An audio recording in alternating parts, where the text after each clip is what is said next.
I thought I knew betrayal until the day I caught my fiancé laughing with my sister about how they'd ruin me. That's when I decided this wedding would end with me walking away and them losing everything. My family called me the helper at my sister's party while spending my money for years. So I stayed silent until one move flipped their entire world. I'm 30 male, a contractor. Have been for about 8 years now. Started right out of high school doing basic carpentry work for this old-timer named Bill who taught me everything about framing, drywall, the whole 9 yards. Busted my back to get here. Saved every penny. Eventually started taking on my own jobs. Nothing fancy at first. Bathroom remodels, kitchen updates, fixing porches that were about to fall off people's houses. But here's the thing that's always pissed me off. My family, especially my mom and sister Camille, 28, female, have never taken what I do seriously. Like, ever. When people ask what I do for work, Mom goes, "Oh, Logan fixes things." Not Logan's a contractor, or Logan runs his own renovation business. Just fixes things. Like, I'm the neighborhood handyman who works for beer money. Camille works in marketing for some insurance company, gets promoted every 6 months, posts about it constantly on LinkedIn, acts like she's running Goldman Sachs or something. Don't get me wrong, I'm sure her job is fine, but the way my family talks about it versus my work is night and day. Camille will mention some client presentation she gave and Mom's like, "Oh, honey, that's wonderful. Well, tell us all about it."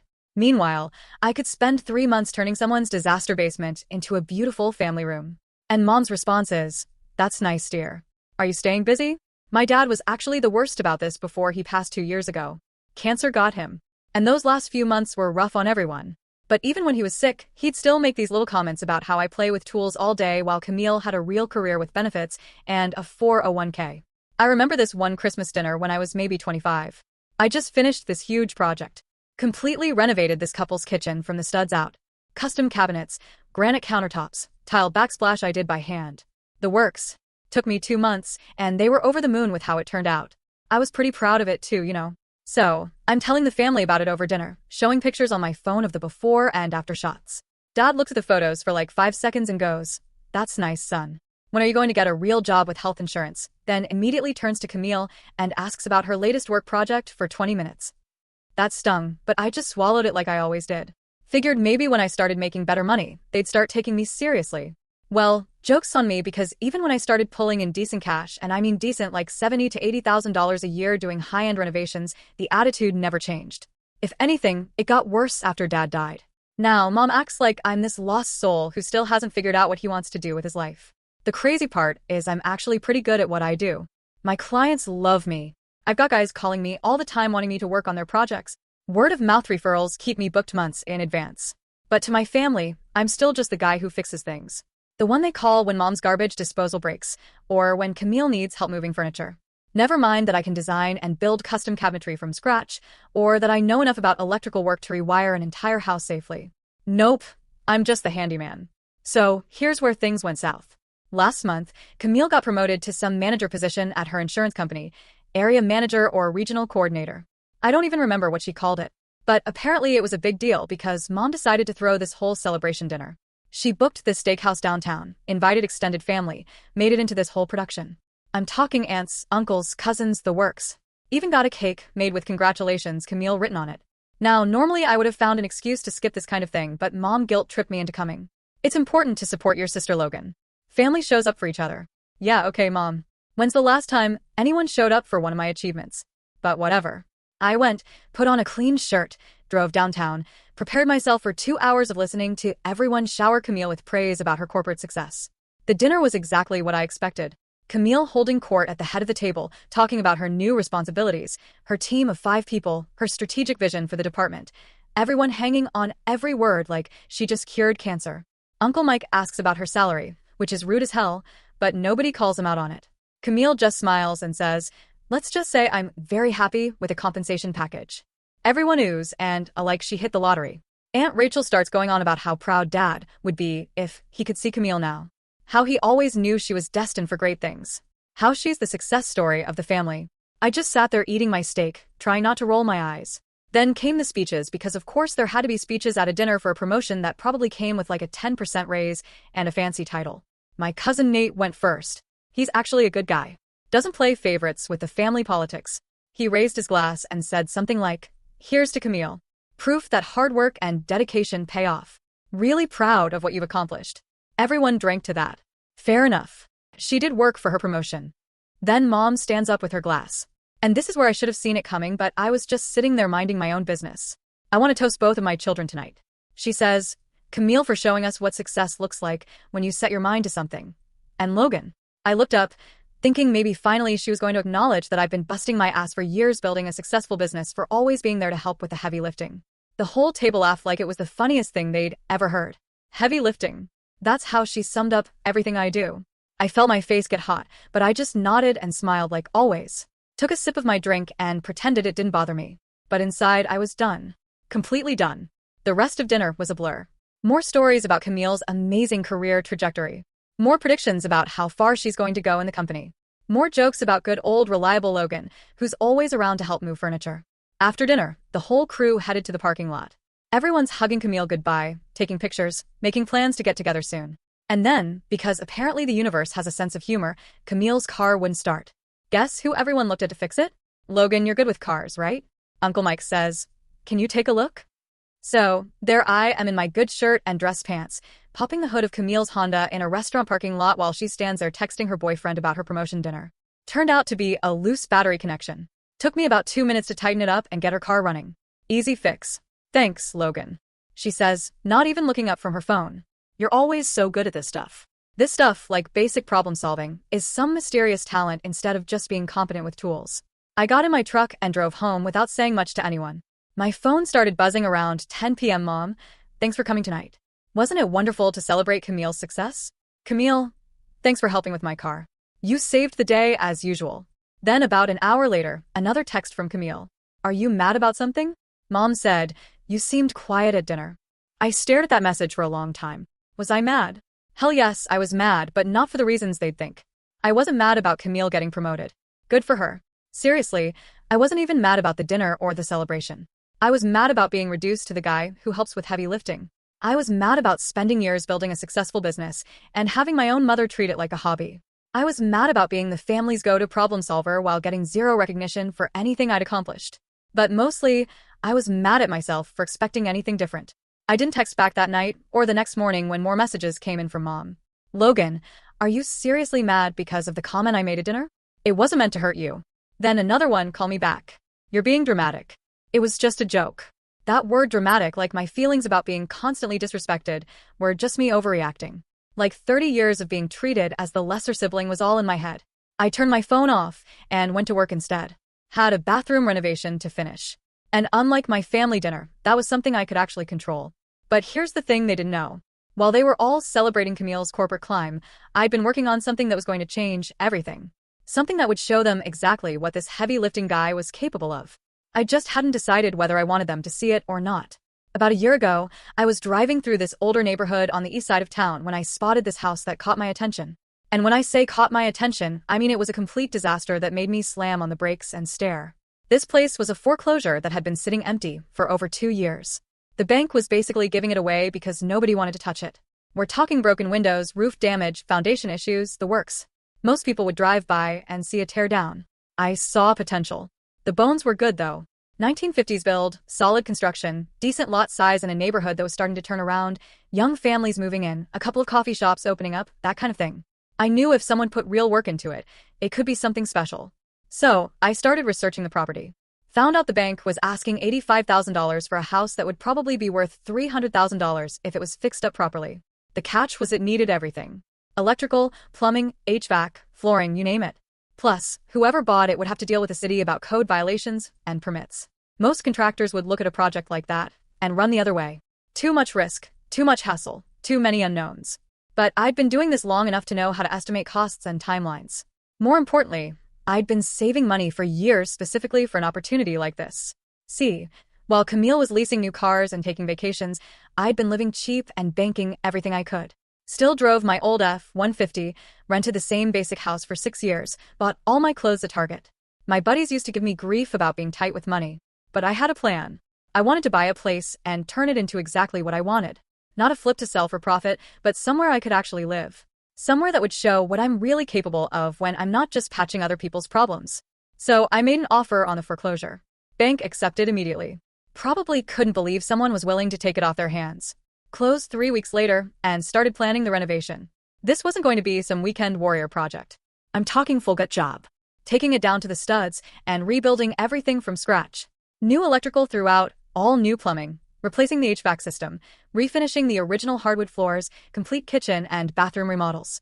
I took time off from client work and treated this like my full-time job.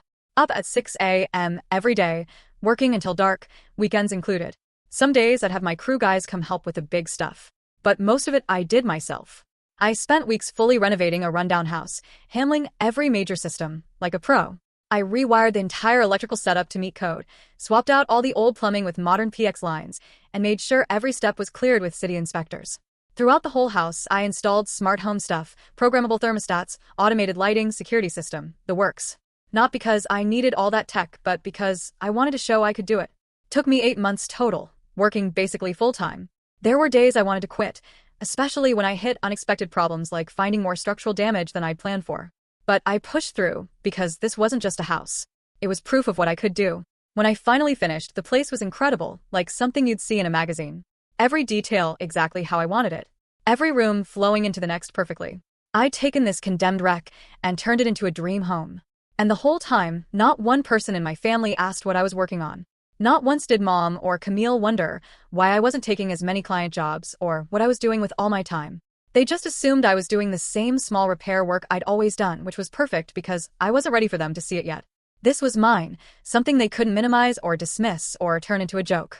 So I moved in and spent a few weeks just enjoying the space. Waking up every morning in a house I'd built with my own hands. Cooking in a kitchen I designed exactly how I wanted it.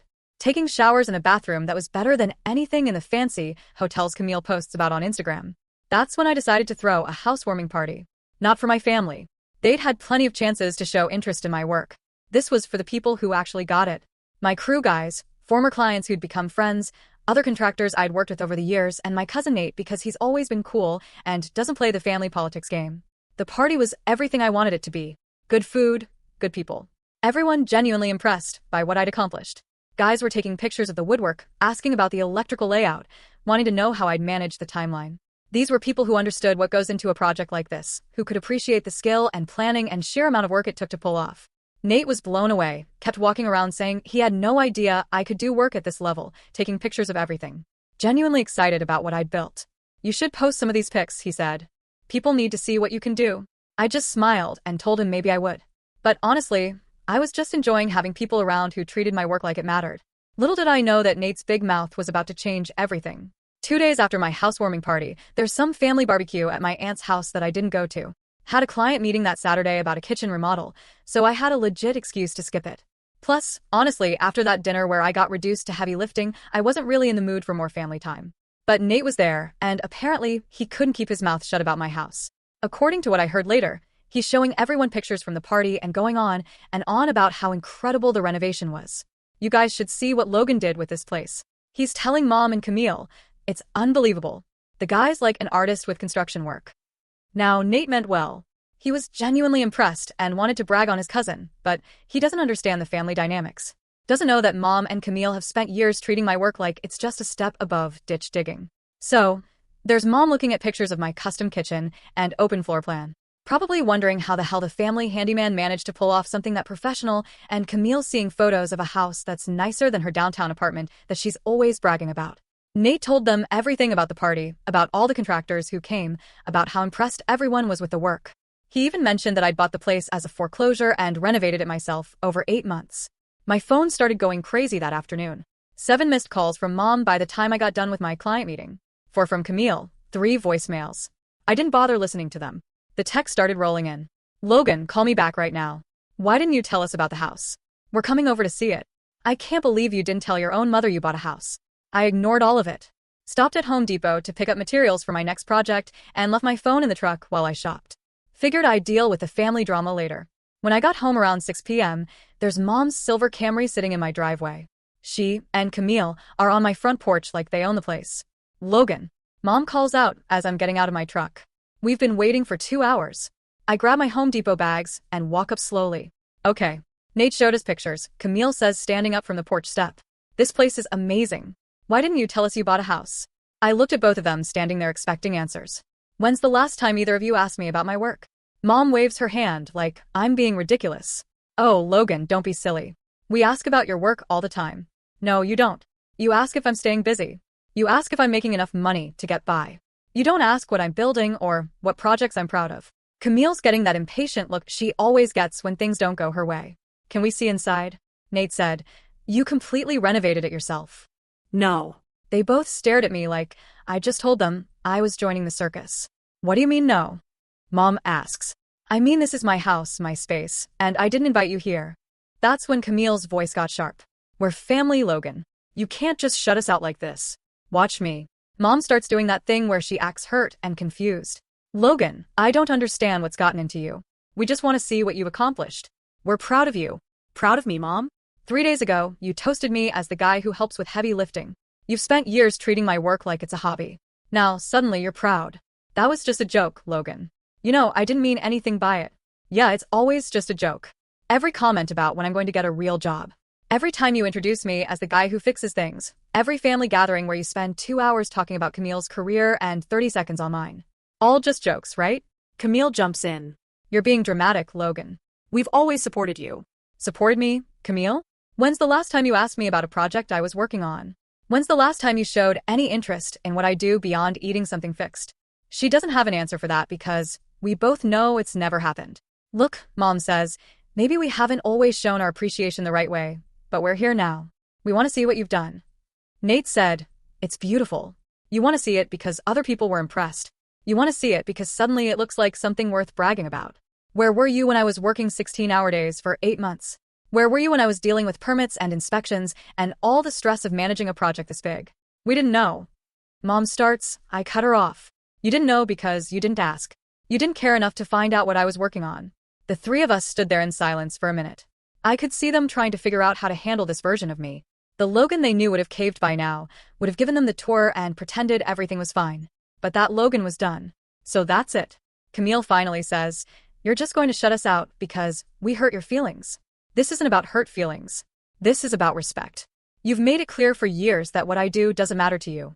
That I'm just the guy you call when something needs fixing. I'm not mad about it anymore, but I'm also not pretending it didn't happen. Mom tries one more time. Logan, honey, your family. Family doesn't shut each other out over misunderstandings. It wasn't the misunderstanding, Mom. It was a pattern, and I'm done with it. They left after that, but not quietly. Lots of huffing and dramatic sigh about how I was acting strange and being hurtful. Camille kept shaking her head like I was some puzzle she couldn't solve. As they're getting in the car, Mom turns back. Your father would be very disappointed in how you're treating family. That one stung, but I stayed calm. Dad spent years making jokes about my work, too. Maybe he would have been proud if he'd lived to see what I could actually build. They drove off, and I went inside my house. My house that I'd built with my own hands. For the first time in my life, I'd stood up to them, told them exactly how their jokes had made me feel, set a boundary, and stuck to it. It felt pretty damn good. But I should have known they weren't going to just accept it and move on. Family, like mine, doesn't handle rejection well. The real drama was just getting started. Over the next week, I started getting weird calls and texts from relatives I barely talked to. First, it was my Aunt Rachel calling on a Tuesday night, saying she was concerned about me and wanted to check in. Your mom mentioned you've been acting differently lately, she says. I just wanted to make sure you're doing okay. Acting differently. That's code for not being the family doormat anymore. I told her I was fine, just busy with work. She keeps pushing though. She said, you bought a house and didn't tell anyone. That doesn't sound like you, Logan. You've always been so close with your family. Close with my family, right? Close enough to fix their cars and move their furniture, but not close enough to be treated with basic respect. Yeah, I bought a house. Been working on renovating it. Well, that's wonderful, but honey, why wouldn't you share something like that with your mom? She's really hurt. There it is. Mom's hurt. Not maybe Mom should examine why her son felt like he couldn't share good news with her. Just straight to making me the bad guy for having feelings about how I've been treated. I kept the call short and polite. Didn't feel like explaining the whole situation to someone who was clearly just calling to gather intel for Mom. 2 days later, my uncle Mike texts me. Hey man, heard you got a new place. Everything good with you? Your mom seems worried. Then my cousin Sarah sends this long message about how grief affects everyone differently and maybe I should talk to someone about Dad's death. As if buying a house and standing up for myself was some kind of mental breakdown. It took me a few days to piece together what was happening. Mom and Camille were making the rounds, telling everyone their version of events, and their version painted me as the unstable one. The story they were spreading was that I'd changed since Dad died, that I was becoming bitter and resentful, shutting out family who just wanted to support me. They made it sound like I'd gotten lucky with a house flip and now thought I was better than everyone else. Camille was telling people I was acting like a big shot and had forgotten where I came from. Mom was going with the grief angle, saying I wasn't processing Dad's death well and was taking it out on the family. During this mess, Nate messaged me, "Hey man, I owe you an apology. I shouldn't have said anything about the party or the house. I didn't know there was tension with your mom and Camille. If I'd known, I would have kept my mouth shut." I told him not to worry about it. "You didn't do anything wrong. You just said something true in a room that didn't want to hear it." Then he added, "Still, just so you know, your mom told Aunt Rachel something weird after. She said, 'I don't know what's gotten into Logan. We raised him better than this.' Maybe success went to his head. Success went to my head. I poured everything I had into turning a condemned house into something beautiful. And she acts like I won the lottery. Like I just stumbled into it. Not a word about the work, the years, the sacrifice. Just a quick swipe at my character wrapped in fake concern. The worst part was how they were rewriting history. Suddenly, they'd always been supportive of my work. Suddenly, those jokes about me just fixing things were harmless family teasing that I was taking too seriously. Suddenly, I was the dramatic one who couldn't take a joke. None of them mentioned how they dismissed my work for years. None of them brought up that dinner where Mom literally toasted me as the guy who helps with heavy lifting. Nope. I was just an ungrateful son who was shutting out his loving family for no good reason. I was getting tired of defending myself to relatives who weren't even there for any of it. These people didn't know about the years of being treated like the family screw-up. They just heard Mom and Camille's version where they were innocent victims of my sudden personality change. The breaking point came when my cousin Ashley called. She's Camille's age, and they've always been tight, so I figured this conversation was going to go a certain way. "Logan, what's going on with you and your mom?" She asks right off the bat. "Camille's really upset. She said you won't even let them see your house.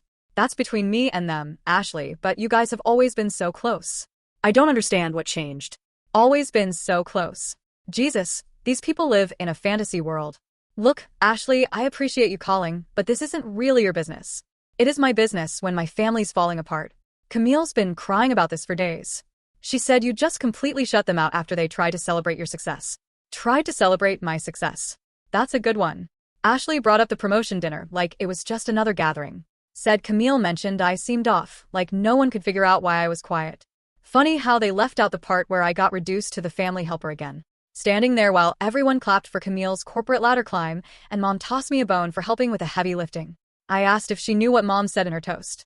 There was a pause like she was trying to remember or maybe dodge the point.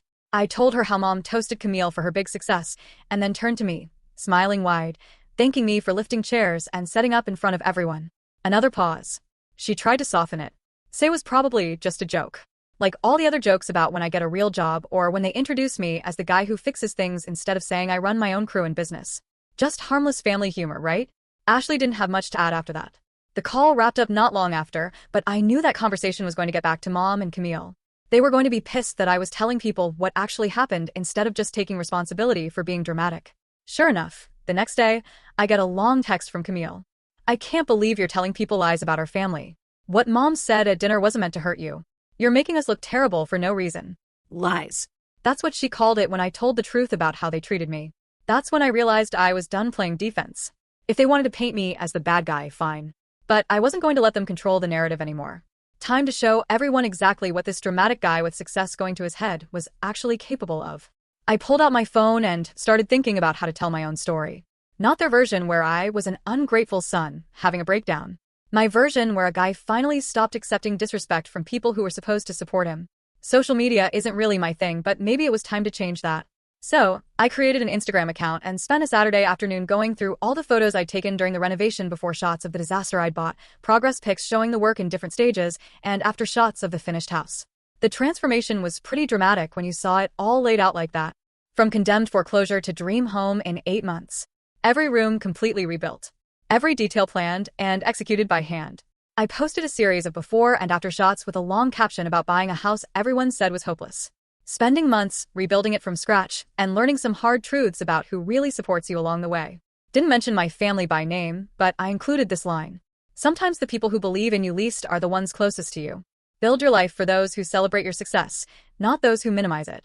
Also wrote about how manual labor gets looked down on by people who've never built anything themselves.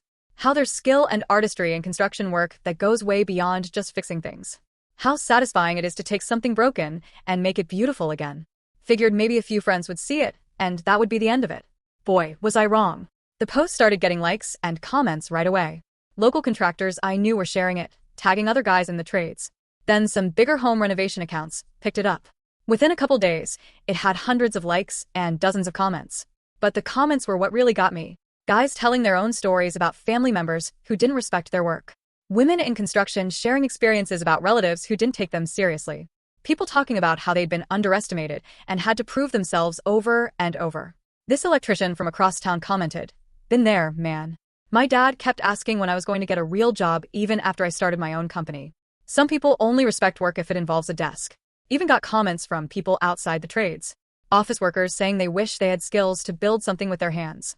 Parents saying they were going to show the post to their kids to demonstrate that success comes in different forms. The post kept growing. Local news sites started reaching out wanting to do features on the renovation. A few contractors who'd been following the posts offered me partnership opportunities on bigger projects. One guy wanted to hire me to renovate his whole rental property portfolio. But the best response came from other people who'd felt dismissed by their families. Messages from guys who'd been told their work wasn't good enough. From people who'd had to prove their worth over and over to relatives who just didn't get it. Made me realize I wasn't the only one dealing with this kind of thing. Lots of people out there working their asses off in jobs that don't get respect. Getting treated like they're somehow less successful than their office-working siblings. Of course, Mom and Camille saw the posts. Mom left a comment that she deleted within an hour. "So proud of my son's talents. Family first," always like she was trying to rewrite history in public. Camille tried a different approach. She showed up at a job site where I was working on a kitchen remodel, acting all friendly and supportive. "Logan, I saw your Instagram posts. They're incredible. I had no idea you were this talented." I kept working. Didn't look up from the cabinet I was installing. "Yeah, well, now you know. Look, I think we got off on the wrong foot about the house thing. Maybe we could start over. I'd love to see what you've done, learn more about your work." I finally stopped what I was doing and looked at her. "Camille, you had 28 years to learn about my work. You had 28 years to show interest in what I do. You don't get to show up now that other people are impressed and act like you always believed in me." Her face changed. Got that cold look she always had when things didn't go her way. "So what? You're just cutting us off permanently over some misunderstanding at a dinner." It wasn't the misunderstanding. You and Mom made it clear for years that what I do doesn't matter. That I'm just the guy who helps with heavy lifting. I'm not angry about it anymore, but I'm also not pretending it didn't happen. She stood there for a minute, then shook her head. "Dad would be disappointed in how you're treating family." That was her playing the guilt card one more time, using Dad's memory to try to make me feel bad for having boundaries. Dad would probably be proud that I finally stopped waiting for approval from people who were never going to give it. She left after that. Haven't heard from either of them since, except for Mom sending a birthday card last month with a note saying she hopes I'll come to my senses soon. But honestly, I'm better than I've been in years. That Instagram post led to more work than I can handle. I'm booked solid for the next 8 months with clients who actually appreciate skilled craftsmanship. Started a waiting list for people who want renovations done. The Instagram account's blown up. Almost 5,000 followers now, mostly contractors and folks into home renovation. I post progress shots from current projects. And I've been getting a ton of messages from guys asking for tips on their own builds. Even met someone through it, an architect from one of my new clients. We started seeing each other. And for the first time, I'm with someone who actually gets it. She lights up talking about design plans and treats what I do like the skilled, legit profession it is. Total game changer. For the first time in my life, I'm not the guy who fixes things for everyone else. I'm the guy who built something incredible and doesn't need anyone's permission to be proud of it.